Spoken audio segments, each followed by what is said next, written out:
Shalom, bien-aimé, ravi de te retrouver aujourd'hui pour un nouveau partage biblique que j'intitule aujourd'hui la puissance de la révélation divine. Oui, mon bien-aimé, il y a de la puissance qui libère, la puissance qui affranchit, qui guérit, qui délivre, qui sauve dans la révélation divine.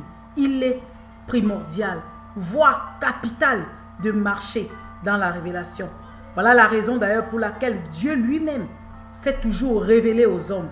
Il a parlé avant par la bouche des prophètes et maintenant il nous parle dans la personne de son Fils Jésus-Christ.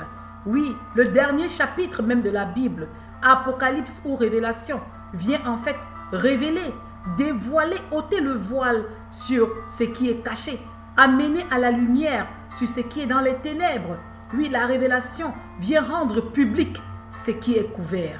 Nous avons besoin des révélations. Voilà pourquoi même la Bible est le livre de la révélation. La plus grande révélation, c'est la parole de Dieu. Oui, mon frère, oui, ma sœur. Et le mystère de la piété est grand. La parole s'est faite chair. Dieu s'est formé un corps en la personne de Jésus-Christ de Nazareth. Dieu lui-même, il sait que sans révélation, il est impossible à l'homme de fonctionner. Il est impossible à l'homme d'accomplir sa mission sur cette planète Terre. Il est impossible à l'homme de rentrer dans sa destinée. Voilà pourquoi il est écrit dans Proverbe 29, 29 que quand il n'y a pas de révélation, le peuple périt, ou le peuple est sans frein, ou le peuple vit dans les ténèbres. Nous avons besoin des révélations. Tu as besoin des révélations pour avancer dans ta vie. Mais comment peux-tu avoir la révélation, mon frère? La révélation, en fait, c'est en Christ. Parce que lui, Jésus-Christ, il est la parole révélée. Jésus-Christ est le Dieu révélé. Oui, Jésus-Christ est la partie visible du Dieu invisible. Il est la partie matérielle du Dieu immatériel.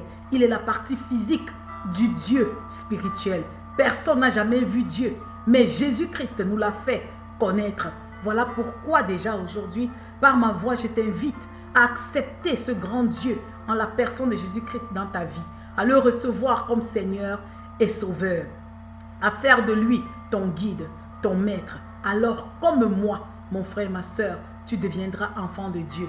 Comme moi, tu auras le droit, en fait, de l'invoquer, comme dit Jérémie 33, 3. Et lui, de son côté, il te répondra et te révélera les choses grandes et les choses cachées, les mystères que tu ne connais pas. Frère, sœur, il est important de marcher dans la révélation. Il est triste aujourd'hui de remarquer que beaucoup de chrétiens sous-estiment, méprisent, ne valorisent pas, ne considèrent même pas la puissance de la révélation divine. Oui, à côté de la révélation biblique, qui est la parole de Dieu, mon frère, la parole de Dieu, où sont écrites toutes les promesses de Dieu. Chaque enfant de Dieu a le droit de s'approprier de toutes les promesses écrites dans la Bible. Car la Bible nous dit qui nous étions, qui nous sommes, qui nous serons. La Bible nous révèle qui est Dieu, notre Seigneur, notre Créateur. Mais à côté de la révélation biblique, il existe aussi des révélations personnelles divines. Et c'est de ça que moi aujourd'hui, je voudrais parler. Oui, il existe des révélations divines, personnelles, destinées particulièrement à un individu, spécifiquement à un individu. Je vais dire une révélation qui est différente de notre volonté, une révélation qui est différente de notre pensée, mais la révélation qui vient de Dieu. Malheureusement, beaucoup ne considèrent pas la révélation divine. Notre Dieu parle. Il parle toujours. Celui qui a fait la bouche parle. Et Dieu parle tantôt d'une manière, tantôt d'une autre. Il peut nous parler dans les Écritures. Il peut nous parler à travers la bouche d'un frère, d'une sœur, d'un homme de Dieu, d'une femme de Dieu. Il peut nous parler dans un songe, dans une vision, par révélation. Dieu utilise tous les moyens pour nous parler, mais nous devons être prompts à l'écouter. Nous devons pouvoir discerner sa voix. Et pour cela, nous devons développer l'intimité avec le Saint-Esprit. Bien-aimés, si nous considérons la Bible et nous voyons les grands et les héros de la foi, nous voyons qu'étant serviteurs de Dieu, étant enfants de Dieu, ils ont marché avec des révélations qui leur étaient propres afin d'accomplir la volonté de Dieu dans leur vie. Il est important, mon frère et ma soeur, de marcher avec la révélation divine. Sinon, tu marches dans les ténèbres, tu marches à tâtons, tu marches sans frein. Pourquoi donc es-tu étonné de voir que ta vie est un désastre? Pourquoi es-tu étonné de voir que tu tâtonnes dans la vie? Tu remarques que tu te trouves souvent brusquement déjà dans le piège de l'ennemi. C'est parce qu'il te manque de révélation, mon frère, ma soeur. Imaginons un peu que le nez prenait la place du pied, le pied prenait la place de la tête. Quel dysfonctionnement, quel bouleversement. Bien-aimé, peut-être ta vie chamboule parce qu'il te manque de révélation. Tu n'as pas de révélation en ce qui concerne ta mission, ton appel. Tu ne connais pas la pensée de Dieu en ce qui concerne tes affaires, ton mariage, tes enfants, ta carrière. Car ta révélation diffère de la mienne. Ta révélation personnelle, oui, les promesses de Dieu sont à nous, tous les enfants de Dieu. Mais la révélation personnelle t'est propre, à toi. Elle est personnelle pour ta vie à toi. Tu connais la pensée de Dieu en ce qui concerne tes affaires à un moment donné de ta vie. Aujourd'hui, j'aimerais te donner les bénéfices de la révélation divine. Il y a de la puissance qui délivre dans la révélation divine. Nous ne pouvons pas marcher avec Dieu et nous ne connaissons pas sa voix, bien-aimés. Sinon, nous servons un Dieu que nous ne connaissons pas. La révélation divine te donnera, ressuscitera premièrement les rêves abandonnés, les rêves déjà oubliés, les projets abandonnés. La révélation divine viendra ressusciter ces projets. Oui, frère, cette prophétie qui t'avait été donnée il y a longtemps, tu as abandonné. La révélation divine reviendra ressusciter. Ces projets-là que tu avais, ma soeur, à cause des difficultés, à cause du découragement, tu as abandonné à mi-chemin. Tu t'es même dit que ce n'était pas la volonté de Dieu, que tu faisais sûrement une erreur. La révélation divine viendra te remettre sur le droit chemin, viendra te révéler ce que tu as fait. Souvenons-nous pour cela des disciples de Jésus-Christ. Après sa crucifixion, chacun d'eux rentra et vaqua à ses occupations. Ils oubliaient leur mission. Ils oublièrent leur mission. Mais il fallut la révélation divine. Dieu vint et leur parla de retourner. C'est alors là qu'ils se souvinrent de leur mission. Par la révélation, ils revinrent sur le chemin que Dieu avait tracé pour eux. Bien-aimés, avec la révélation divine, tu reviendras à ta position originelle. C'est pourquoi Dieu t'a appelé sur terre. Tu accompliras ta mission avec la révélation divine. Et cette révélation, tu ne l'auras que lorsque tu auras travaillé ton intimité, approfondi ta relation avec le Seigneur. Tu écouteras sa voix. Tu l'invoqueras, alors il te répondra et te révélera les choses cachées, les mystères de ta vie que tu ne connais pas.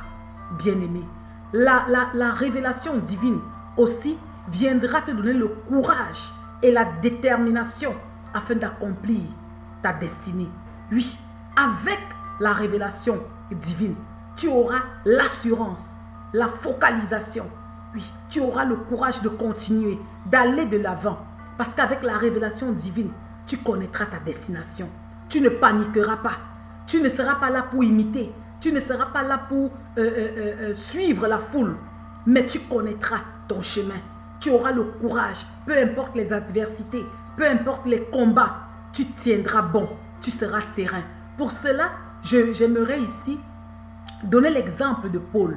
Bien aimé, si vous lisez dans les Actes des Apôtres, Paul, lorsqu'il se rendit une fois à Rome, il était dans le bateau.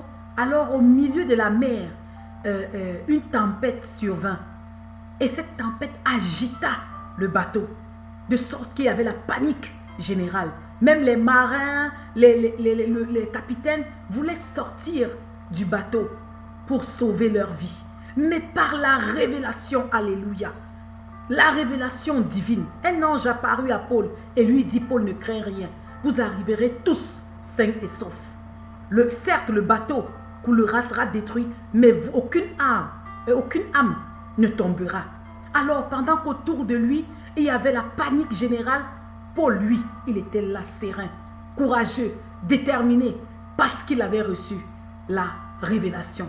Bien-aimé, si tu as la révélation dans ta vie, peu importe les moqueries, peu importe les insultes, peu importe tout ce qui se dira autour de toi, les moqueries, tu resteras déterminé parce que tu connaîtras ton chemin, ta destination. Tu sauras parce que Dieu l'a dit, alors il accomplira, car il veille sur sa parole pour l'accomplir. Si tu as la révélation concernant ta propre vie, alors tu ne seras pas agité, même lorsque viendra le vent, la tempête, lorsqu'il y aura les secousses, tu ne seras pas agité parce que tu sauras que Dieu est avec toi. Je donnerai encore un autre exemple, bien-aimé. C'est l'exemple d'Isaac, je crois. Je crois que c'est Isaac. Il survint une famine dans le pays où Isaac était. Alors tous fuient la contrée pour aller en Égypte. Il fuit la famine parce que la famine c'est grave. La famine affecte toute la population. La terre est aride, la terre est desséchée, il n'y a pas de quoi manger. Alors lui, Isaac, voulait faire comme les autres. Il voulait fuir avec sa famille pour aller chercher le pâturage vert en Égypte. Mais par révélation, Dieu lui dit, les autres peuvent partir, mais toi, Isaac, reste ici, sème ici, travaille ici. Ici, tu prospéreras. Et si nous lisons, nous voyons que là, Isaac resta, il planta, sema et il récolta au centuple, de sorte que même les hommes de la contrée lui donnèrent le nom de Dieu. Voici un Dieu, parce qu'il eut la révélation. Ma soeur, peut-être ma révélation à moi c'est de voyager, mais Dieu te dit à toi de rester sur place. Peut-être à moi il me dit d'aller au nord, mais à toi c'est au sud. Mais pourquoi voyons-nous aujourd'hui les gens suivre la foule? C'est parce qu'ils n'ont pas de révélation. Pourquoi nous voyons les gens aujourd'hui être envieux, vouloir prendre la place des autres? C'est parce qu'il n'y a pas de révélation. Nous voyons les femmes aller arracher les maris des autres, et vice-versa. C'est parce qu'il n'y a pas de révélation. Nous voyons certaines personnes calomnier pour prendre la place de leurs collègues au lieu de service, pour prendre la place de leur directeur. Ils sont prêts à calomnier, à faire des coups bas, à tuer même. C'est par manque de révélation. Ils ne connaissent pas la pensée de Dieu en ce qui concerne leur vie. Voilà pourquoi les gens suivent la foule. Les gens suivent le train-train de ce monde. Lorsque tous se dirigent à gauche, allez, on y va. C'est pourquoi il y a l'imitation. Parce qu'il n'y a pas de révélation. Lorsqu'il y a la révélation, on est unique en son genre. Et Dieu nous a créés ainsi. Ce n'est pas une production en masse. Chacun est unique. Chacun a son appel particulier. C'est par révélation que nous connaissons la pensée de Dieu pour nous. Frères, la révélation divine aussi nous donnera l'endurance en face des difficultés, en face de l'adversité. Quand nous avons la révélation divine, nous restons fermes. Nous ne paniquons pas, malgré les hauts et les bas de la vie. Parce que nous avons reçu la révélation, nous pouvons endurer. Regardons notre Seigneur et Sauveur. Quand il vint sur terre, il connaissait sa mission. Alors il endura. Oh, son parcours était épineux. Son parcours était douloureux. Mais Jésus ne se laissa jamais distraire. Il endura la croix pour toi, pour moi. Il connaissait son parcours, il connaissait sa fin et il connaissait aussi sa récompense. La Bible dit, un nom lui fut donné, un nom au-dessus de tous les noms. Et à la mention de ce nom, tout genou fléchit et toute langue confesse que Jésus-Christ est Seigneur, à la gloire de Dieu le Père. Aujourd'hui, beaucoup n'arrivent pas à endurer parce qu'ils ne connaissent pas, ils n'ont pas de révélation. Bien-aimés, regardons l'exemple aussi de Joseph. Il fut d'abord jeté dans un puits sec par ses frères. Mais dans ce puits sec, Joseph sut, oh, alléluia, ça ce n'est pas la promesse de Dieu pour moi. La promesse de Dieu pour moi est plus grande que celle-ci. Par révélation, il sut que ce n'était pas sa fin. C'était juste passager, son séjour dans le puits sec. Parce que Joseph reçut de Dieu la révélation, la vision. Il vit le soleil se prosterner devant lui. Il vit la lune se prosterner devant lui. Voilà pourquoi il endura le puits sec. Même vendu comme esclave en Égypte, il endura sa condition. Parce que Joseph sut que non, ce n'est pas la promesse de Dieu pour moi. Ce n'est pas l'esclavage, non. C'est la réussite, c'est la tête, ce n'est pas la queue. Voilà pourquoi il endura la prison, il endura toutes les difficultés. Bien-aimé, toi, ma soeur, pourquoi abandonnes-tu? Beaucoup à la place de Joseph seraient morts dans le puits. Il se serait dit, c'est la fin. Non, Dieu m'a abandonné, il ne m'a pas exaucé. Je suis délaissé, rejeté par tous. Beaucoup auraient abandonné, seraient morts. Pourquoi? Par manque de révélation. Mais lorsqu'il y a la révélation, il y a la lumière. Lorsqu'il y a la révélation, tu sais quoi faire.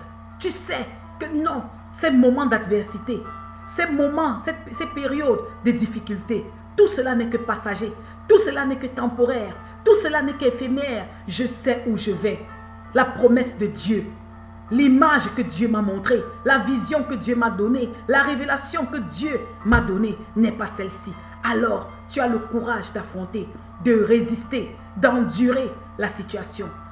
Souvenons-nous, Joseph aussi, il refusa le plaisir temporaire quand la femme de Potiphar a voulu le leurrer à la fornication. Joseph resta intègre dans sa foi parce qu'il connaissait son appel, il connaissait sa vocation. Il refusa d'éteindre sa destinée pour un moment de plaisir. Combien de gens aujourd'hui sont passés à côté de leur bénédiction pour un moment de plaisir? Combien aujourd'hui ont compromis, ont cherché les moyens faciles et détournés? Combien? Par manque de révélation. Beaucoup se sont retrouvés aux endroits où ils ne devaient pas. Beaucoup se sont liés aux gens avec qui ils ne devraient pas. Ils exercent des métiers qu'ils ne devraient pas.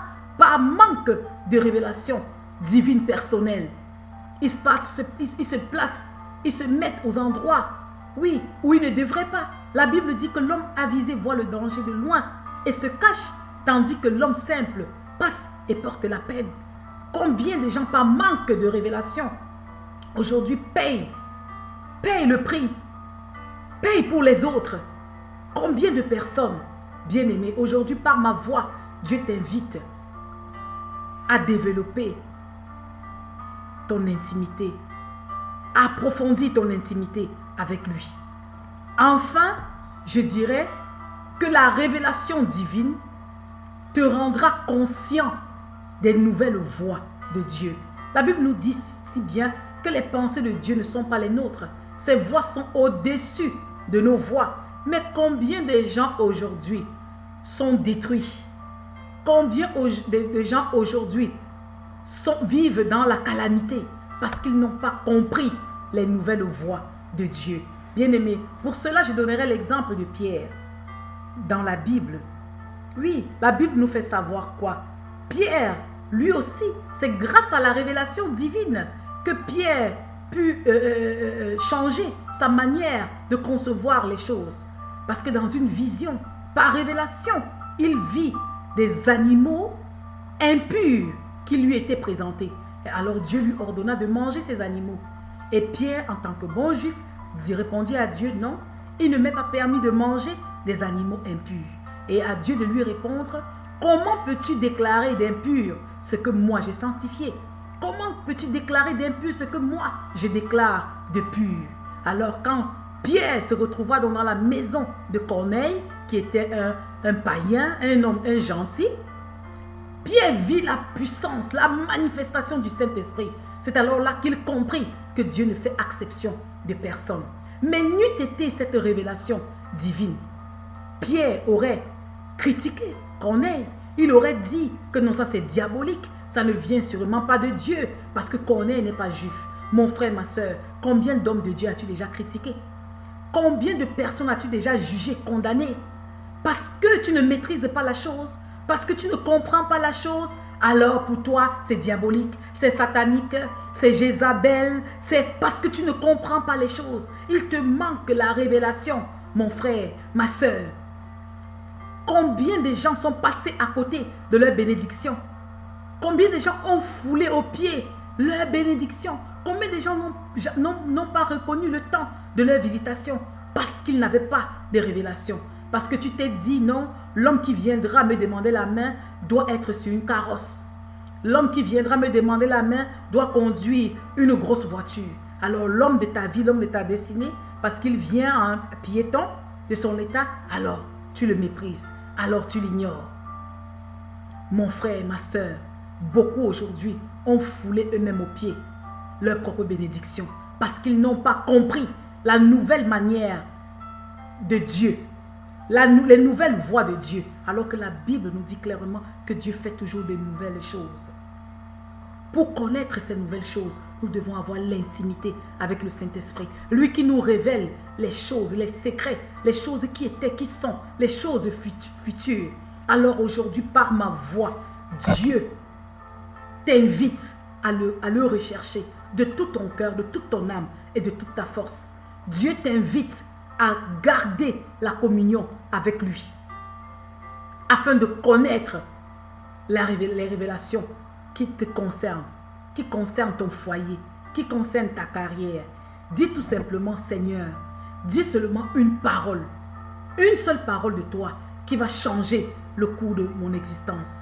Une seule révélation de toi qui va changer, qui va réécrire ma destinée, qui va réécrire mon histoire. Seigneur, ouvre mes yeux afin de voir les nouvelles choses. Ouvre mon cœur afin de comprendre tes nouvelles voies. Dans le nom précieux de Jésus-Christ, soyez bénis.